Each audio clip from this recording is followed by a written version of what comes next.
ಮಾತನಾಡುವುದು ಸತ್ಯ ಎಂಬುದಾಗಿ ನಾನು ನಂಬಬೇಕು. ಎಲ್ಲರೂ ನನ್ನನ್ನು ಗಮನಿಸಿರಿ. ಮಕ್ಕಳಲ್ಲಿ ಆಟ ಆಡ್ತಾ ಇರ್ಲಿ, ನೀವು ಮಕ್ಕಳನ್ನು ನೋಡಬೇಡ್ರಿ. ದೇವರ ಪರಿಶುದ್ಧಾತ್ಮ ನಿಮ್ಮೊಟ್ಟಿಗೆ ಮಾತನಾಡುವ ನೀವು ಅದನ್ನು ಅಂಗೀಕರಿಸಿಕೊಳ್ಳ್ರಿ. ನಾನು ಹೇಳಿದ ನಾನು ಬೀಳುವಂತ ಸಮಯದಲ್ಲಿ ದೇವರು ಒಬ್ಬ ಬ್ರದರ್ ಅನ್ನು ಸಹೋದರನನ್ನು ಕಳುಹಿಸಿದೆ ಎಂಬುದಾಗಿ ಈ ವಾಕ್ಯ ಹೀಗೆ ಹೇಳಲ್ಪಡುತ್ತದೆ, ನಾನು ನಿನಗೆ ಮುಂದೆ ಹೋಗಿ ನಿನಗೆ ದಿನಗಳನ್ನು ಸಮ ಮಾಡುವೆನು, ತಾಮ್ರದ ಕದಗಳನ್ನು ನಾನು ಒಡೆದು ಕಬ್ಬಿಣದ ಅಗುಳಿಗಳನ್ನು ನೀಗಿಸುವೆನು ಎಂಬುದಾಗಿ. ನೀವು ಪ್ರಾರ್ಥನೆ ಮಾಡಿದರೆ ಪರಿಶುದ್ಧಾತ್ಮ ಒಟ್ಟಿಗೆ ಮಾತನಾಡುವುದಿಲ್ಲ. ನೀವೊಮ್ಮೆ ಮಾಸ್ಕ್ ಅನ್ನು ಕೆಳಗೆ ಹಾಕಿ ನೀವು ಅದೆಲ್ಲರೂ ಸ್ತೋತ್ರ ಮಾಡ್ತಾ ಇದ್ದೀರಿ. ಆ ಕಾರಣವೇನೆಂದರೆ ದೇವರ ಪರಿಶುದ್ಧಾತ್ಮನ ಶಕ್ತಿ ಎಲ್ಲಿ ಎಲ್ಲ ಕಡೆಯಲ್ಲಿ ಪ್ರಕಟವಾಗುವುದಿಲ್ಲ. ನೀವು ಶಬ್ದವಾಗಿ ಪ್ರಾರ್ಥಿಸಿದರೆ ಮಾತ್ರ ಪರಿಶುದ್ಧಾತ್ಮ ನಿಮ್ಮೊಟ್ಟಿಗೆ ಮಾತನಾಡುತ್ತಾನೆ. ಸತ್ಯವೇದನೆ ಕೊಟ್ಟರೆ ನಾನು ನಿನ್ನ ಮುಂದೆ ಹೋಗ್ತೇನೆ. ಈ ವಾಕ್ಯವು ಅನೇಕ ಸಮಯ ನಮಗೆ ನಂಬಲಿಕ್ಕೆ ಆಗುವುದಿಲ್ಲ. ಈ ಬೈಬಲಲ್ಲಿ ಬರೆದಿರುವ ಅನೇಕ ಸತ್ಯಗಳು ನಮಗೆ ನಂಬಲಿಕ್ಕೆ കഷ്ടವಾಗಿರುತ್ತದೆ. ഹല്ലേലൂയ. എപ്രകാരമാണെന്ന് ചോദിച്ചാൽ ഈ ബൈബിൾ വചനം എന്റെ ആക്സിഡന്റ് മുഖാന്തരമായിട്ട് പിന്നെയും ഒന്ന് വിശ്വസിക്കുവാൻ ഇടയായി. ನಾನು ಈ ಬೈಬಲಲ್ಲಿ ಬರೆದಿರುವ ವಾಕ್ಯವನ್ನು ಯಾವಾಗ ನಂಬಿದ್ದೇನೆ ಎಂದರೆ, ನಾನು ಆಕ್ಸಿಡೆಂಟ್ ಆಗಿ ದೇವರು ನನ್ನನ್ನು ಹಾಸಿಗೆ ಮಲಗಿಸಿದಾಗ ನಾನು ಈ ವಾಕ್ಯಗಳು ಸತ್ಯ ಎಂಬುದನ್ನು ನಂಬಿಕೊಂಡೆ. എനിക്ക് വചനം അറിയുമായിരുന്നു, അന്നും പോയി പ്രസംഗിക്കുമായിരുന്നു, അന്നും സുവിശേഷം അറിയിക്കുമായിരുന്നു, ഞങ്ങൾ ഇരിക്കത്തില്ലായിരുന്നു. ನಾನು ಆಕ್ಸಿಡೆಂಟ್ ಆಗುವ ಮೊದಲು ಕೂಡ ನಾವು ಹೋಗಿ ದೇವರ ವಾಕ್ಯಗಳನ್ನು ಹಂಚುತ್ತಾ ಇದ್ದೆವು, ಪ್ರಸಂಗ ಮಾಡುತ್ತಿದ್ದೆವು. ಆಮೇಲೆ ಆದರೂ ಕೂಡ ನಾನು ಈ ಸತ್ಯವೇದದ ವಾಕ್ಯಗಳು ನನಗೆ ಅಷ್ಟೊಂದು ಆಳವಾಗಿ ಗೊತ್ತಿರಲಿಲ್ಲ. ನಾವು ಅನೇಕ ಸ್ಥಳಗಳಿಗೆ ದೂರ ಸ್ಥಳಗಳಲ್ಲಿ ಹೋಗಿ ಸುವಾರ್ತೆಗಳನ್ನು ಸಾರ್ತಾ ಇದ್ದೆವು. ನಮ್ಮ ಪ್ರಾರಂಭದ ಸೇವೆ ಸಕಲೇಶ್ಪುರದಲ್ಲಿ.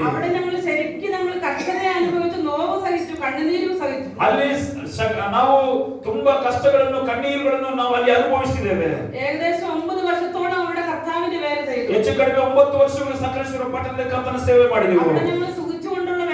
ಅಲ್ಲಿ ನಮಗೆ ಯಾವ ಸುಖಕರವಾದಂತ ಸೇವೆ ಆಗಿರಲಿಲ್ಲ. ಎಲ್ಲರೂ ನಮಗೆ ಕೊಟ್ಟು ಆ ಸುಖವನ್ನು ಅನುಭವಿಸಿದಂತ ಸೇವೆ ಆಗಿರಲಿಲ್ಲ ಸಕಲೇಶ್ವರದ ಸೇವೆ. ಅನೇಕರಿಗೆ ನಾವು ಸುವಾರ್ತೆಯನ್ನು ಹೇಳಿ ಸುವಾರ್ತೆಯ ನಿಮಿತ್ತವಾಗಿ ಕರ್ತನ ಬಳಿಗೆ ಬರುವಂತ ವಿಶ್ವಾಸಿಗಳಾಗಿದ್ದರು. ಆಗಿರುವಂತ ವಿಶ್ವಾಸಿಗಳಿಗೆ ಏನು ಗೊತ್ತಿರುವುದಿಲ್ಲ. ಅವರಿಗೆ ಹೇಗೆ ಇನ್ನೊಬ್ಬರನ್ನು ಸತ್ಕರಿಸಬೇಕು, ಹೇಗೆ ದೇವರ ಸೇವೆಗೆ ಕೊಡಬೇಕು ಯಾವುದೂ ಅವರಿಗೆ ಗೊತ್ತಿರುವುದಿಲ್ಲ. ನಾವು ಅವರಿಗೆ ಕಲಿಸಿದ್ರೆ ಮಾತ್ರ ಅವರಿಗೆ ಗೊತ್ತಾಗುವುದು. ಸಕಲೇಶ್ವರದ ಸೇವೆ ರಾತ್ರಿ ಹಗಲಿಲ್ಲದೆ ನಾವು ಕರ್ತನ ಸೇವೆಯನ್ನು ಮಾಡಿದೆವು. ಆದರೆ ಅಲ್ಲಿಯ ಸೇವೆಯಲ್ಲಿ ಅಧಿಕವಾಗಿ ಸಂತೋಷ ಪಡಲಿಕ್ಕೆ ದೇವರು ನಮಗೆ ಕೃಪೆ ಕೊಟ್ಟಿದ್ದಾನೆ.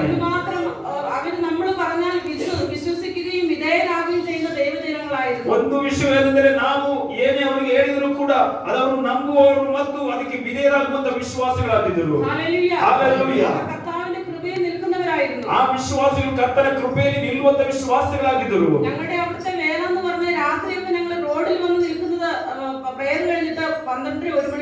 ನಾವು ಅಲ್ಲಿ ಸಕಲೇಶ್ಪುರದಲ್ಲಿ ಕರ್ತನ ಸೇವೆಯಲ್ಲಿ ಇರುವಂತ ಸಂದರ್ಭದಲ್ಲಿ ರಾತ್ರಿ ಆಮೇಲೆ ಒಂದೊಂದು ಮನೆಗಳಿಗೆ ಹೋಗಿ ಪ್ರಾರ್ಥನೆ ಮಾಡಿ ಮಾರ್ಗಕ್ಕೆ ಬರುವಾಗ ರಾತ್ರಿ 12 ಗಂಟೆ ಆಮೇಲೆ 1 ಗಂಟೆ ಎಲ್ಲ ಆಗ್ತಿತ್ತು. ನಮಗೆ ಆ ದಿವಸಗಳಲ್ಲಿ ವಾಹನವಿಲ್ಲ, ಬೈಕ್ಗಳು അല്ലെങ്കിൽ ಕಾರೋ ಜೀಪೋ ഒന്നും വരത്തില്ല, ബസ്സുകൾ സൗകര്യಗಳು ಆ ದಿವಸಗಳಲ್ಲಿ ಆಮೇಲೆ ಸ್ತೋತ್ರ ವಾಹನದ ಸೌಕರ್ಯಗಳು ಬಹಳ ಕಡಿಮೆ ಇತ್ತು. എന്നാൽ അന്നും ദൈവം നമ്മളെ നടത്തിക്കൊണ്ടിരുന്ന കൃപകളെ ഞാൻ ചിന്തിക്കുകയാണ്. ಆ ದಿನಗಳು ಕೂಡ ಕರ್ತನನ್ನು ನಡೆಸಿದಂತ ಮಾರ್ಗಗಳನ್ನು ನಾವು ಚಿಂತಿಸ್ತಾ ಇರ್ತೇವೆ. ಹಲ್ಲೆಲೂಯಾ. ശരിക്കും ಭಾಷೆ അറിയില്ല, ನನಗೆ ಸರಿಯಾದ ಭಾಷೆ ಗೊತ್ತಿರಲಿಲ್ಲ. ಅದಕ್ಕೆ ಒಂದು ಸ್ಟೋರಿയാണ്, വളരെ ಸ್ಟೋರಿയാണ് എൻ്റെ ಜೀವಿತದಲ್ಲಿ. ನನ್ನ ಜೀವಿತದ ಈ ವಿಷಯಗಳೆಲ್ಲ ಒಂದು ಕಥೆಯಾಗಿದೆ. ಹಲ್ಲೆಲೂಯಾ. ಹಲ್ಲೆಲೂಯಾ. ദൈവം എന്നെ ഭാഷ പഠിപ്പിച്ചു. ದೇವರು ನನಗೆ ಭಾಷೆ ಕಲಿಸಿದರು. ഞാൻ സ്വന്തമായി അക്ഷരം എഴുതി പഠിച്ച ബൈബിൾ വായിക്കുവാൻ പ്രീച്ചിങ് ചെയ്യുവാൻ ഞാൻ പഠിച്ചു. ನಾನು ಸ್ವಂತವಾಗಿ ಕನ್ನಡ ಭಾಷೆಯನ್ನು ಆಮೇಲೆ ಸ್ವಂತವಾಗಿ ಬರೆದು ಓದಿ ಪ್ರಸಂಗ ಮಾಡಲಿಕ್ಕೆ ನಾನು ಕಲಿತೆನು. അവിടെ സൺഡേ സ്കൂളും യൂത്ത് മീറ്റിംഗും എല്ലാം സഹോദരിമാരുടെ മീറ്റിംഗ് ഒക്കെ ചെയ്യുവാൻ കർത്താവ് കൃപ നൽകി. ನಾನು ಸಕಲೇಶ್ವರ ಆಮೇಲೆ ತಾಲೂಕಿನಲ್ಲಿ ಆಮೇಲೆ ಅನೇಕ ಮಕ್ಕಳಿಗೆ ಸಂದೇಶ ಕಲಿಸಲಿಕ್ಕೆ, ಯುವಕರ ಆಮೇಲೆ ಕೂಟ ನಡೆಸಲಿಕ್ಕೆ, ಸಹೋದರಿಯರ ಕೂಟವನ್ನು ನಡೆಸಲಿಕ್ಕೆ ನಾನು ದೇವರು ನನಗೆ ಸಹಾಯ ಮಾಡಿದನು. ಅಲ್ಲಿರುವಂತ ಸಹೋದರಿಯರು ಇಲ್ಲಿ ಬಂದಿದ್ದಾರೆ ಎಂಬುದಾಗಿ ನೆನೆಸುವಾಗ ನಾನು ಸಂತೋಷ ಪಡ್ತಾ ಇದ್ದೇನೆ. ನಿಮಗೆಲ್ಲರಿಗೂ ನಮ್ಮ ಆಮೇಲೆ ಕುಟುಂಬವಾಗಿ ನಮ್ಮ ವಂದನೆಗಳನ್ನು ತಿಳಿಸ್ತಾ ಇದ್ದೇವೆ. എന്താണെന്ന് ചോദിച്ചാൽ നമ്മൾ പറയുന്ന സുവിശേഷം ഇന്നല്ലെങ്കിൽ നാളെ അവിടെ വിതയ്ക്കപ്പെടും. ആമേൻ. ಇವತ್ತಲ್ಲ ನಾಳೆ ನಾವು ಬಿತ್ತುವಂತ ಬೀಜ ಅಲ್ಲಿ ಮೊಳಕೆ ಹೊಡೆಯುತ್ತವೆ. ദൈവത്തിന്റെ വചനം പറയുന്നു, ഞാൻ നിനക്ക് മുൻപായി പോകും. ದೇವರ ವಾಕ್ಯ ಹೇಳ್ಬಿಡುತ್ತೆ, ನಾನು ನಿನಗೆ ಮುಂದೆ ಆಗಿ ಹೋಗುತ್ತೇನೆ. എന്താണ് അതിന്റെ അർത്ഥം? ಅದರ ಅರ್ಥವೇನು? പ്രിയമുള്ളവരെ, നമുക്ക് ചിലത് ചെയ്തെടുക്കുവാൻ നമുക്ക് കഴിയത്തില്ല. ಸಹೋದರರೇ, ಕೆಲವೊಂದು ವಿಷಯಗಳು ನಮಗೆ ಮಾಡುವುದಕ್ಕೆ ನಮಗೆ ಅಸಾಧ್ಯವಾಗಿರುತ್ತದೆ. നമുക്ക് പോയി കാര്യങ്ങൾ ചെയ്യുവാൻ പ്രവർത്തിക്കുവാൻ നമുക്ക് കഴിയത്തിಲ್ಲ. ನಮಗೆ ಒಂದು ಸ್ಥಳದಲ್ಲಿ ಹೋಗಿ ಕೆಲವೊಂದು ವಿಷಯಗಳು ಮಾಡಲಿಕ್ಕೆ ನಮಗೆ ಅಸಾಧ್ಯವಾಗಿರುತ್ತದೆ. ഒന്നുകിൽ നമുക്ക് ഇക്കಟ್ಟಿന്റെ വേളകളായിരിക്കും, ಒಂದು ವೇಳೆ ನಮಗೆ ಇಕ್ಕಟ್ಟಿನ ವೇಳೆಗಳಾಗಿರಬಹುದು, ഒന്നുകിൽ നമ്മുടെ സാമ്പത്തിക വിഷയങ്ങളായിരിക്കും, ಒಂದು ವೇಳೆ ನಮ್ಮ ಆರ್ಥಿಕ ವಿಷಯಗಳಾಗಿರಬಹುದು, ഒന്നുകിൽ യവനസ്ഥര കുഞ്ഞുങ്ങളുടെ വിഷയമായിരിക്കാം, ಒಂದು ವೇಳೆ ಯವನಸ್ಥ ಮಕ್ಕಳ ವಿಷಯವಾಗಿರಬಹುದು, നിങ്ങളുടെ ವಿವಾಹ ಕಾರ್ಯമായിരിക്കാം, ನಿಮ್ಮ ವಿವಾಹದ ವಿಷಯವಾಗಿರಬಹುದು, നിങ്ങളുടെ കുടുംബ ജീവിതമായിരിക്കാം, ನಿಮ್ಮ ಕುಟುಂಬ ಜೀವನವಾಗಿರಬಹುದು, നിങ്ങളുടെ മുമ്പിലുള്ള ഭാവി ജീവിതമായിരിക്കാം, ನಿಮ್ಮ ಮುಂದೆ ಇರುವ ಭವಿಷ್ಯ ಜೀವಿತವಾಗಿರಬಹುದು. ഇന്ന് പകൽക്കാലം ഒരാളോടല്ല ഇവിടെയുള്ള എല്ലാവരോടും ആ വചനം സംസാരിക്കും. ಇವತ್ತು ನಗರಕಾಲ ಒಬ್ಬ ವ್ಯಕ್ತಿಗಲ್ಲ, ಇಲ್ಲಿ ಕುಳಿತರು ಎಲ್ಲರೊಟ್ಟಿಗೆ ಈ ವಾಕ್ಯ ಮಾತನಾಡ್ತಾ ಇದೆ. ഹല്ലേലൂയ. ಹಲ್ಲೆಲೂಯಾ. എന്നാൽ നമ്മുടെ കർത്താവ് പറയുന്നു, ഞാൻ നിനക്ക് മുൻപായി പോകും. ಆದ್ರೆ ನಮ್ಮ ಕರ್ತನಾದ ದೇವರು ಹೇಳ್ತಿದ್ದಾರೆ, ನಾನು ನಿನ್ನ ಮುಂದೆ ಆಗಿ ಹೋಗುತ್ತೇನೆ. ഞാൻ നിനക്ക് മുൻപായി പോയി നിനക്ക് കഴിയാത്തതിനെ ഞാൻ അതിനെ സമതലമാക്കി തീർക്കും. ನಾನು ನಿನಗೆ ಮುಂದಾಗಿ ಹೋಗಿ ನಿನಗೆ ಅಸಾಧ್ಯವಾದದ್ದನ್ನು ಸಾಧ್ಯ ಮಾಡಿಕೊಡುತ್ತೇನೆ. ഹല്ലേലൂയ. ಹಲ್ಲೆಲೂಯಾ. ഹല്ലേലൂയ. ಹಲ್ಲೆಲೂಯಾ. കരങ്ങളെ ഉയർത്തി കർത്താവിനെ സ്തുതിച്ചാട്ടെ. ಕೈகளை ದೇವರಿಗೆ ಸ್ತೋತ್ರ ಮಾಡಿರಿ. ನೀವು ಪ್ರಾರ್ಥನೆ ಮಾಡ್ತಾ ಇರ್ರಿ. ಮತ್ತೊಂದು ಸಲ ದೇವರ ಸ್ತೋತ್ರ ಮಾಡಿರಿ. ನಾನು ನಿನಗೆ ಮುಂದಾಗಿ ಹೋಗ್ತೇನೆ.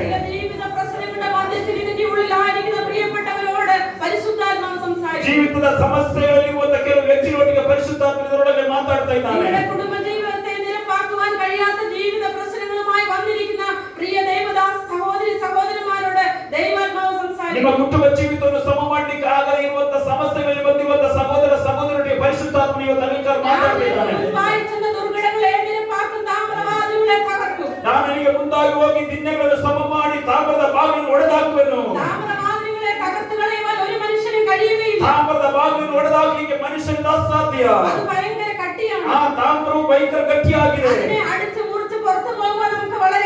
ಅದನ್ನು ಒಡೆದಾಕಿ ಹೊರಗಡೆ ಹೋಗಲಿಕ್ಕೆ ನಮಗೆ ಬಹಳ ಕಷ್ಟವಿದೆ. ಆದ್ರೆ ಕರ್ತನು ಹೇಳ್ತಿದ್ದಾನೆ, ನನ್ನಿಂದ ಸಾಧ್ಯವಾದದ್ದು ಯಾವುದೂ ಇಲ್ಲ. ಎಲ್ಲ ನನ್ನ ನೋಡಿರಿ, ನನ್ನಿಂದ ಸಾಧ್ಯವಾದದ್ದು ಯಾವುದೂ ಇಲ್ಲ. ನೀವು ನಂಬುತ್ತಾ ಇದ್ದೀರಾ? ನಾನು ಅದು ನಂಬುತ್ತಾ ಇದ್ದೇನೆ. ನನಗೆ ಅದು ನಂಬಲಿಕ್ಕೆ ಕೆಲವು ವೇಳೆಗಳಲ್ಲಿ ಅಸಾಧ್ಯವಾಗಿತ್ತು. ನನ್ನ ಕುಟುಂಬಕ್ಕೆ ನಂಬಲಿಕ್ಕೆ ಅದು ಅಸಾಧ್ಯವಾಗಿತ್ತು. ಇವತ್ತು ಸಭೆಯೊಟ್ಟಿಗೆ ಕರ್ತನು ಕಳೆದಿದ್ದಾನೆ. ಅಸಾಧ್ಯಗಳನ್ನು ನೀಗಿಸುವುದಕ್ಕೆ ದೇವರಿಗೆ ಶಕ್ತಿ ಇದೆ. ನೀವು ನಂಬಿರಿ. ಪ್ರಿಯರೇ, ಇವರೊಳಗೆ ಆಗುವಂತ ದೇವರ ಮಕ್ಕಳಿದ್ದಾರೆ. ಹಲ್ಲೆಲೂಯಾ. ಹೃದಯದ ಒಳಗಡೆ ನೋವಿನೊಂದಿಗೆ ಬಂದಿರುವಂತ ಕೆಲವು ಸಹೋದರರೊಳಗೆ ಕುಳಿತಿದ್ದಾರೆ. ಕೆಲಸ ಇಲ್ಲ ಅಂತಲೇ ಅವರ ಬಿಸಿನೆಸ್ಗಳು ನಷ್ಟವಾಗಿರುವಂತ ವ್ಯಕ್ತಿಗಳೊಳಗೆ ಇದ್ದಾರೆ.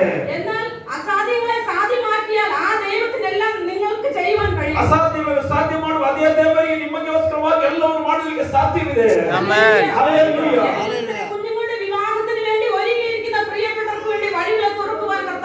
ಯವನಸ್ಥ ಹೆಣ್ಣು ಮಕ್ಕಳಿಗಾಗಿ ಮದುವೆಗಾಗಿ ಸಿದ್ಧವಾಗಿರುವಂತ ಮಕ್ಕಳಿಗೆ ದೇವರು ಬಾಗಿಲು ತೆರೆಯಲಿಕ್ಕೆ ಶಕ್ತನಾಗಿದ್ದಾನೆ. ಆಮೆ ಎದ್ದು ನಡೆಯುವುದಿಲ್ಲ ಅಂತ ಹೇಳುವವರಿಗೆ ಅವರ ಕಾಲುಗಳಿಗೆ ಬಲವನ್ನು ಕೊಟ್ಟವರು ಎದ್ದು ನಡೆಯಲಿಕ್ಕೆ ನಡಿವಾಗಿ ಮಾಡುವವರು ದೇವರು ಸರ್ವಶಕ್ತನಾಗಿದ್ದಾನೆ.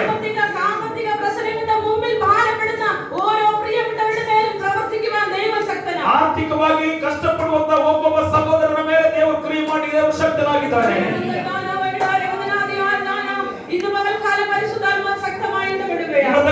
ಪರಿಶುದ್ಧಾತ್ಮ ಶಕ್ತವಾಗಿ ಇದರೊಟ್ಟಿಗೆ ಮಾತಾಡ್ತಾ ಇದ್ದಾರೆ.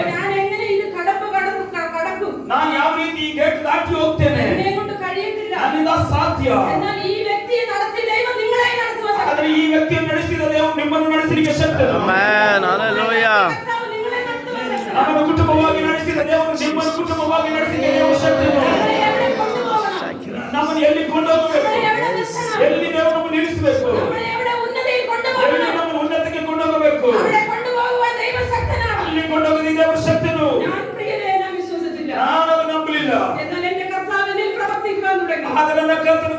ಅವರಿಗೆ ಪ್ರಾರಂಭಿಸಿದನು. ഹല്ലേലൂയ. ലേഡീസിന് 6 പ്രാവശ്യം 8 പ്രാവശ്യം ഒരു അനസ്തേഷ്യ കേറ്റി കഴിഞ്ഞാൽ അവർക്ക് എഴുന്നേറ്റ് നടക്കാൻ കഴിയും. ಒಂದು ಸಹೋದರಿಗೆ ಅವರ ಬೆನ್ನಲ್ಲಿ ಒಂದು ಸಲ ಅನಸ್ತೇಸಿಯಾ ಹಾಕಿದ್ರೆ ಅವರಿಗೆ ಎಂದು ನಡಿಲಿಕ್ಕೆ ಆಗುದಿಲ್ಲ. ಹಾಗಾದ್ರೆ 8 ಸಲ ಅನಸ್ತೇಸಿಯಾ ಹಾಕಿದ್ರೆ ನನ್ನನ್ನು ದೇವರು ನಡೆಸ್ತಾ ಇದ್ದಾನೆ. ಆಮೆನ್. ಹಲ್ಲೆಲೂಯ. ನಾನು ನಿಂತುಕೊಂಡು ಪ್ರಸಂಗ ಮಾಡ್ತಿದ್ದೇನೆ. Yes. ನನ್ನ ಕಾಲಿಗೆ ಮರ ಕಟ್ಟುವಿಕೆ ಇದೆ, ನನ್ನ ಕಾಲಿಗೆ ನೋವಿದೆ. കർത്താവിന് അസാധ്യമായി ഒന്നുമില്ല. ನನ್ನ ಕರ್ತನಿಗೆ ಸಾಧ್ಯವಾಗುವುದಿಲ್ಲ. Amen, amen, amen. ಹಲ್ಲೆಲೂಯ. ಅಲ್ಲವಾಗಿ ನಾನು ಆಮಿ ಸವಾಲು ಹಾಕಿಕೊಂಡು ನಾನು ಸಭೆಯಲ್ಲಿ ನಿಂತಿದ್ದೇನೆ. ഞങ്ങൾക്ക് പൈസ ഉണ്ടായിട്ടില്ല. എന്റെ ട്രീറ്റ്മെന്റിന് വേണ്ടി എല്ലാ കാര്യവും നടന്നത്. ನನ್ನ ಟ್ರೀಟ್ಮೆಂಟ್ಗೋಸ್ಕರವಾಗಿ ನನ್ನ ಕೈಯಲ್ಲಿ ಹಣ ಇದ್ದರಿಂದ ಅಲ್ಲ ನಡೆದದ್ದು. വഴിയിൽ 200 രൂപയെ വാനിറ്റി ബാഗിലുള്ളൂ. ನಾನು ಆಕ್ಸಿಡೆಂಟ್ ಆಗುವಾಗ ನನ್ನ ವ್ಯಾನಿಟಿ ಬ್ಯಾಗ್ 200 ರೂಪಾಯಿ ಮಾತ್ರ ಇದೆ.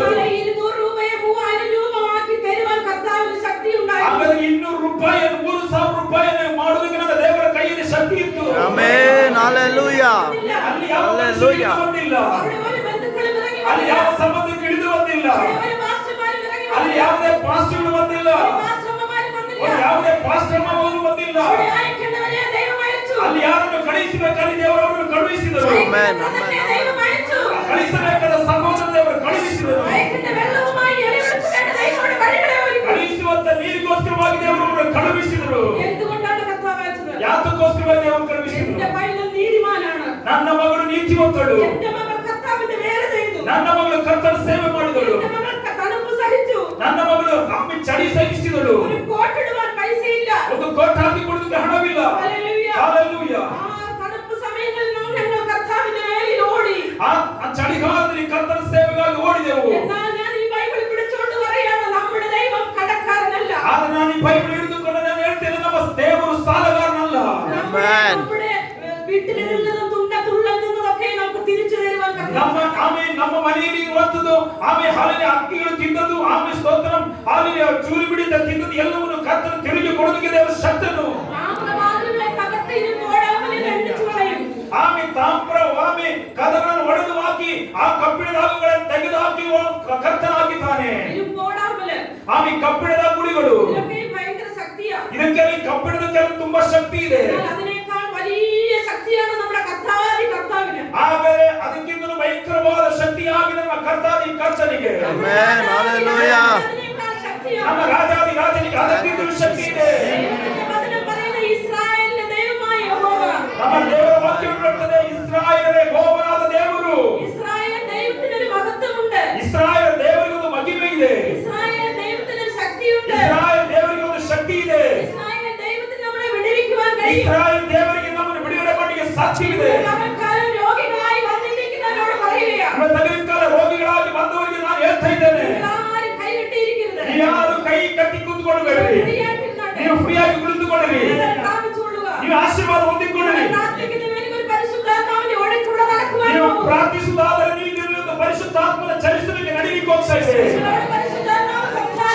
ನಿಮ್ಮೊಟ್ಟಿಗೆ ಪರಿಶುದ್ಧಾತ್ಮನ ಮಾತನಾಡುವಾಗ ಬೈಬಲ್ ಕೆಳಗಿಡಿರಿ, ನೀವು ಕೈ ಚಪ್ಪಳ ಹೊಡೆದು ದೇವರನ್ನು ಆರಾಧಿಸಿಕೊಳ್ಳಿರಿ, ಬಾಯಿಗಳನ್ನು ತೆರೆದುಕೊಳ್ಳಿರಿ.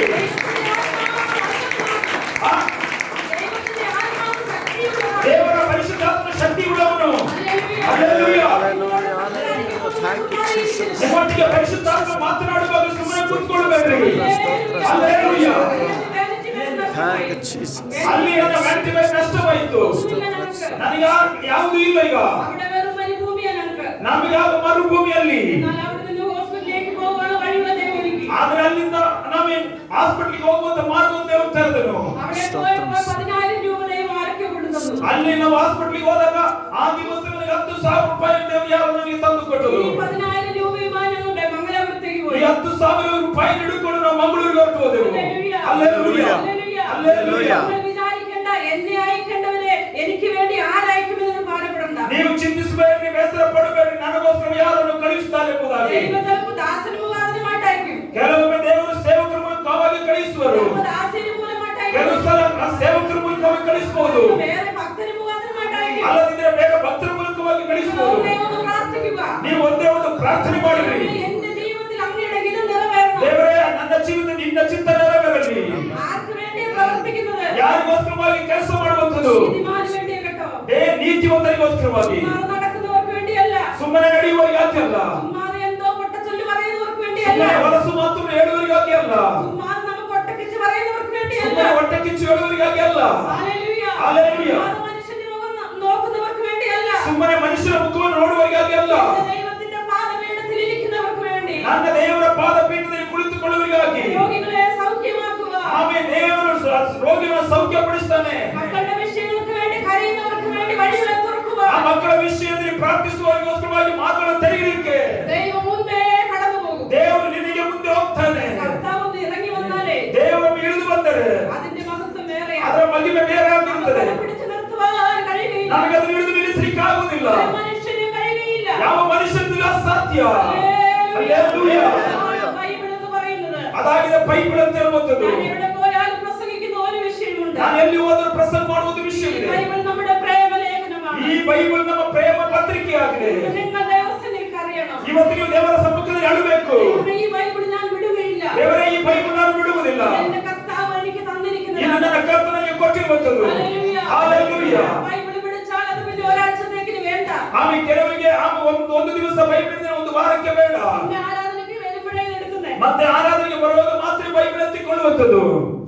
എന്നാൽ ഈ ബൈബിൾ എപ്പോഴും നിങ്ങൾ സ്നേഹിക്കണം. ಹಾಗಾದ್ರೆ ಈ ಬೈಬಲ್ ಯಾವಾಗಲೂ ನೀವು ಪ್ರೀತಿಸಬೇಕು. ഇന്നുവരെയും വചനം വായിക്കാത്ത പ്രിയപ്പെട്ട ഇന്ന് മുതൽ വായിക്കണം. ಆಮೇಲೆ ಇವತ್ತಿನವರೆಗೂ ಬೈಬಲ್ ಓದಂತ ಸಹೋದರ ಸಹೋದರಿ ಇವತ್ತಿಂದ ಪ್ರಾರಂಭಿಸಬೇಕು. ഞാൻ എന്റെ ജീവിതത്തിൽ പറയട്ടെ, 6.5 വർഷക്കാലം ബെഡിൽ കിടന്ന് നിരങ്ങിയവളാ.